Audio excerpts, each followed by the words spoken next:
What's going on, you guys? Back again with another video. Today we're going to be working on the S550 and we're going to be working on installing my lowering springs in the rear only. So in my search to look for traction with my 20s, I was not able to run a lowering spring out in the rear. So as of right now, I am on stock performance pack springs in the rear and Steeda progressive lowering springs up front. As you can see, the front is definitely a lot lower and a lot tighter than the rear. The rear has this big old wheel gap, and with these beautiful Project 6GR 5-spoke 19s, I think we have plenty of a gap here to be able to run my lowering spring again. The lowering spring itself calls for a 1-inch drop. Now these springs are definitely settled in already, so I'm expecting 1.5 inches, and I got about 2 inches of a gap now. I will say, you guys, I am definitely not looking forward to doing this install. I'm looking forward to the outcome of it and how it's going to look, but the install itself is going to kind of suck for me.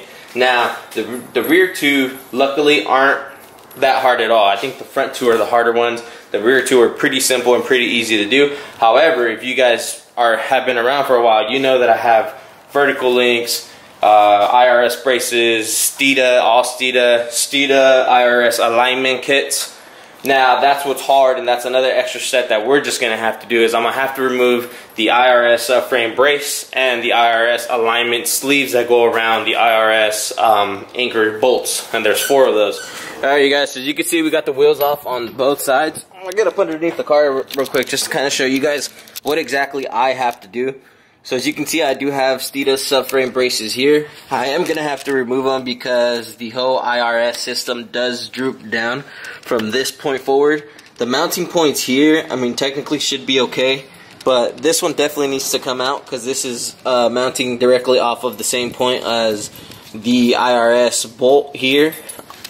And then there's 2 more mounting points there. As you can see, I also have Steeda's IRS bushings on both the front and rear IRS support bolt. So I have to remove both of those bolts, the brace, both of these bolts, and then I also got to remove these 2 to drop it. I got to remove these lines out the way to drop those, and then at that point the whole arm will be able to drop down, and then at that point we just pull out our spring, which is right here. I do have Steeda's vertical links here as well, but luckily those do not need to come off. Those were a pain to install, so I'm glad I don't have to remove those. Now the other thing that was a pain to install was Steeda's alignment, IRS alignment kit, which is actually just like a sleeve that sits on the bolt, on these blue bolts, and goes into this area here, and that's basically just to align the IRS both left and right. Now when I went to go install those, I actually did not make a video, but those were really difficult to install. Just to get the IRS pushed back enough for the bolts to line up was a pretty big and hard job. So hopefully those will go on pretty easily, especially since I'm going to do one side at a time, so the other side will hopefully keep this side aligned as well, but we'll see when we get there. That's pretty much it at this point. I'm just going to get to wrenching, and I'll show you guys updates as we go. Alright, you guys, so everything's off. I got all the necessary bolts off.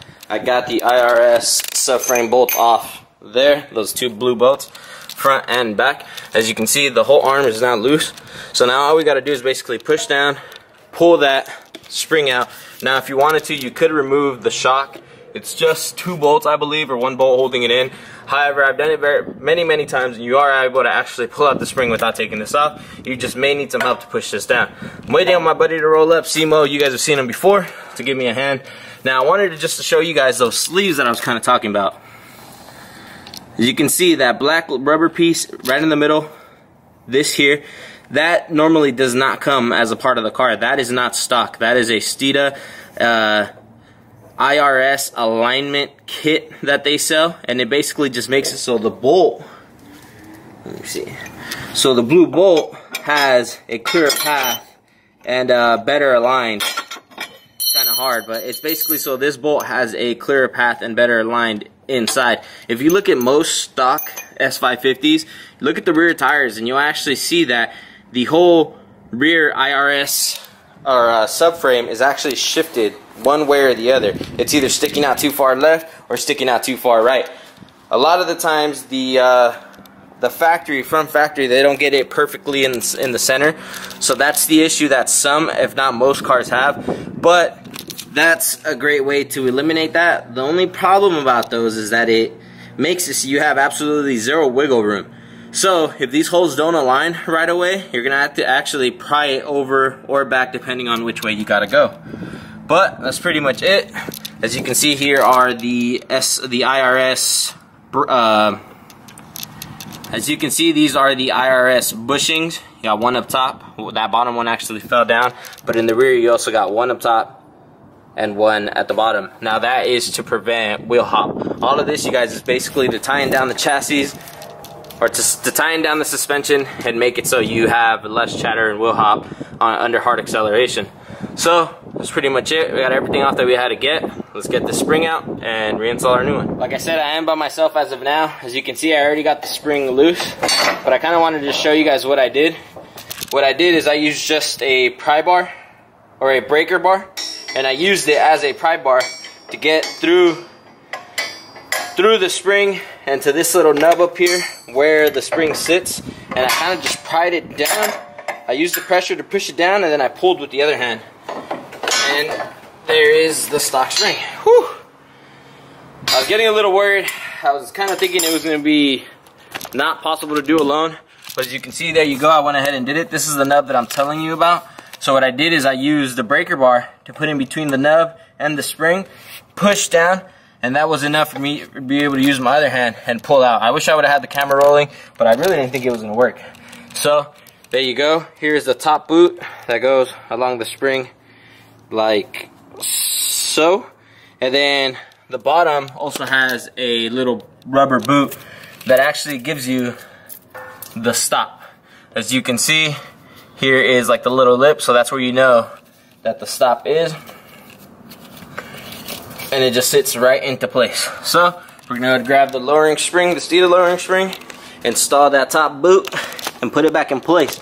Now the lowering spring, because it is shorter obviously compared to the stock, it should be, or actually it is, a lot easier to install. It's literally just gonna sit in place. So I'll go ahead and show you guys. And I'm actually gonna use the jack to jack this up and put pressure on it so it sits properly. So when you're removing the stock, you need pressure down. When you're reinstalling your shorter lowering spring, you need pressure up. Alright, so there you go. We got our boot on our new lowering spring. As you can see, it has to butt up completely up against the spring, this little lip, and that's pretty much it. So we'll go ahead and slide that into place.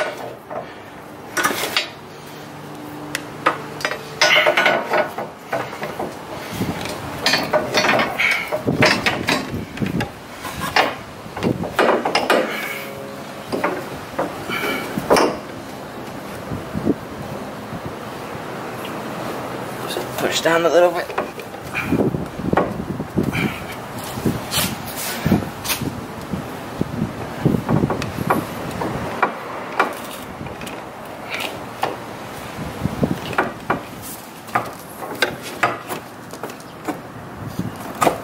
And there you go.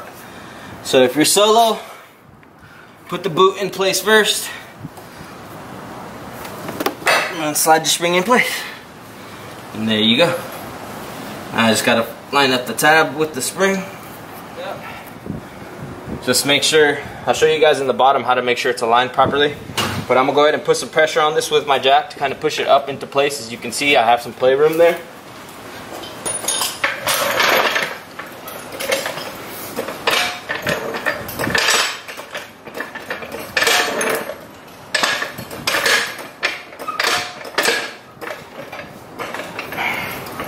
There you go. Now I'll bring you guys underneath and show you how to make sure that it's aligned from the bottom. Alright you guys, so to tell that it's lined up properly at the bottom, as you can see there's a little opening. Now it's kind of hard to catch on camera, but if you look closely in there, the lowering spring is, kind of hard to get the light in there.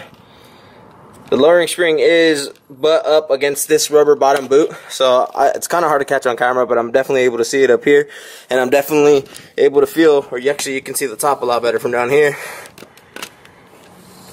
The spring is up against the upper boot, spring's up against the bottom boot. Now we're just going to use the pressure of our jack to reinstall all the bolts and everything, and hopefully those sleeves that I was telling you guys lines up properly with the IRS bolts. And then we also got to get our torque specs, use our torque wrench and torque everything down to spec. So I'm gonna go ahead and do this and we'll pick it back up.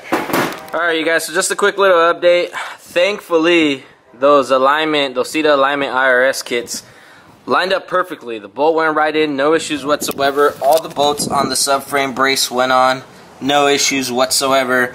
Braces. Thank God. But everything's back on. I got all my torque specs, got my torque wrench, everything off of Steeda's website. Everything's torqued to spec. My spring is in. I'm gonna go ahead and hit the other side the exact same way I did this side, and then I'll pick it back up once the wheels are back on the car. Car is lowered, and pray to God we don't rub.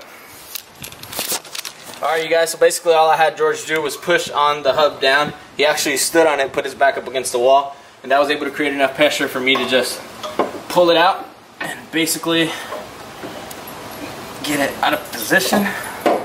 And now I'm gonna just slide the whole thing out. Cool. So I'm gonna go ahead and reinstall the Steeda lowering spring like I showed you guys on the opposite side.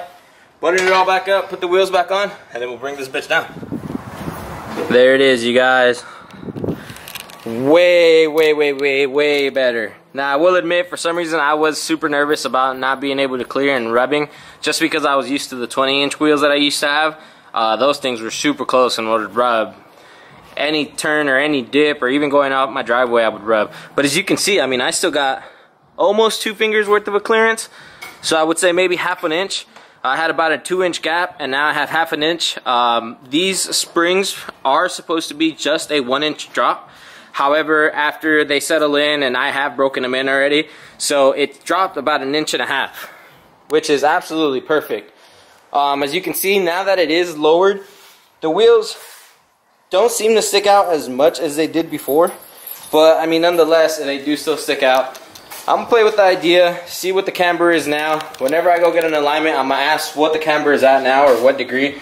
And we'll go from there whether or not I want to continue on with an alignment and just leave them as is.